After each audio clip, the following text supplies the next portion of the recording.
सोचो, एक ऐसा शख्स जिसके बैंक अकाउंट में इतने पैसे थे कि आज के अंबानी, अडानी और इलान मस्क जैसे शख्स इसके सामने छोटे पड़ते। एक ऐसा शख्स जिसकी खुद की करेंसी थी, जिसके बर्तनों में सॉलिड गोल्ड लगा हुआ था और देश के सबसे रेयर डायमंड्स उसके पास थे। आज हम बात करने वाले हैं मीर उस्मान अली खान हैदराबादी के आखिरी निज़ाम, जिसे दुनिया ने एक वक्त पर the richest man on the earth कहा था। लेकिन कुछ ही दिनों में इतनी बड़ी शक्ति कैसे टूट गई? दुनिया के सबसे अमीर आदमी अपनी दौलत और ताकत खो बैठा। कैसे दुनिया के सबसे अमीर आदमी अपनी दौलत और ताकत खो बैठा? चलो आज इस वीडियो में जानते हैं पूरी असली कहानी। सब्सक्राइब। मीर उस्मान अली खान 1911 में हैदराबाद के निज़ाम बने। हैदराबाद कोई आम रियासत नहीं थी।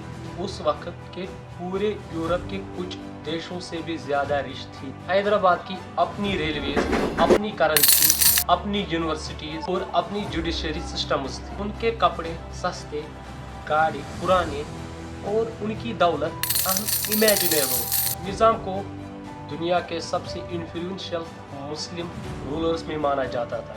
मीर उस्मान अली की शख्सियत बहुत अजीब थी। एक तरफ वो दुनिया का सबसे अमीर आदमी था और दूसरी तरफ वो बहुत ही सिंपल जिंदगी गुजारते।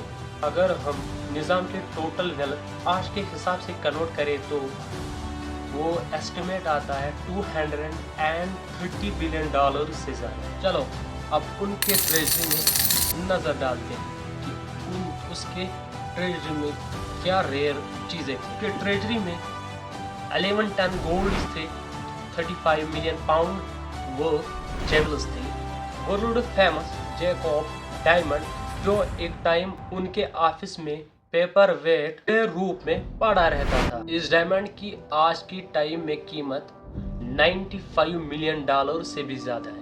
हैदराबाद के खजाने इतने बड़े थे कि ब्रिटिश ऑफिशियल्स भी हैरान हो जाते थे ये खजाने देखकर। हैदराबाद से डायमंड्स, टेक्सटाइल्स, पेयर्स और मेटल्स वर्ल्ड मार्केट में जाते थे। निज़ाम के रूल के दौरान हैदराबाद इंडिया के सबसे प्रोग्रेसिव रीजन्स में था। उन्होंने उस्मानिया यूनिवर्सिटी बनाई, कैनल्स, डैम्स और रोड नेटवर्क्स बनवाई, रेलवे नेटवर्क एक्सपेंड किया, साइंटिफिक रिसर्च इंस्टीट्यूशन खुलवाए। उस्मानिया यूनिवर्सिटी एशिया की पहली यूनिवर्सिटी है जहां एजुकेशन उर्दू मीडियम में दी जाती थी।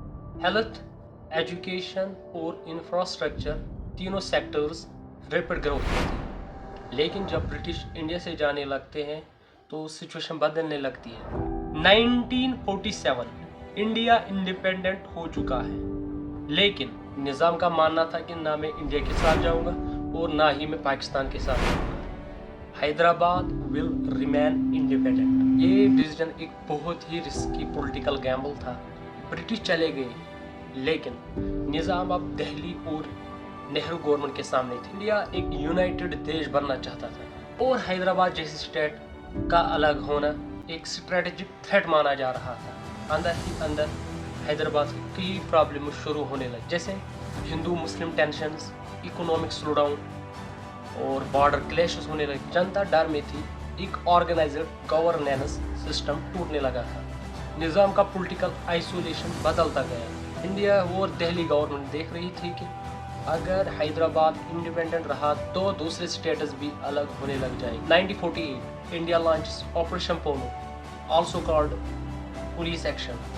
इंडिया आर्मी हैदराबाद में घुस जाती है और सिर्फ 5 दिन में 200 इयर्स ओल्ड निज़ाम रूल कोलैप्स हो जाता है। मीर उस्मान अली खान को साइन करना पड़ता है। Now Hyderabad joins India.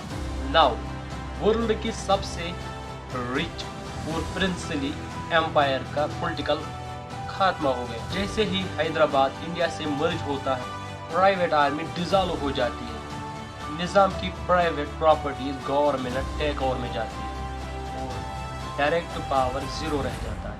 हाँ, निज़ाम एक सिंबॉलिक गवर्नर जैसा रोल रखता है, लेकिन एम्पायर गया। दौलत अब भी हवाई थी, पर कंट्रोल नहीं। रिपोर्टर्स के मुताबिक उनके फाइनल ईयर क्वाइट और लोनली गुजर गए।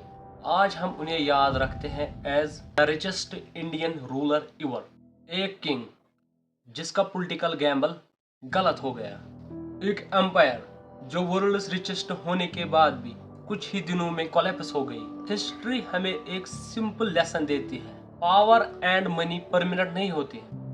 सिस्टम बदल जाए तो किंग भी एक आम आदमी बन जाता है। तो दोस्तों, आपको क्या लगता है, क्या निजाम का डिसीजन सही था? क्या हैदराबाद इंडिपेंडेंट रह सकता था? कमेंट्स में जरूर बताएं। अगर आपको ऐसी रियल हिस्ट्री वीडियोस पसंद आती है तो वीडियो को लाइक, कमेंट, शेयर और सब्सक्राइब जरूर करें।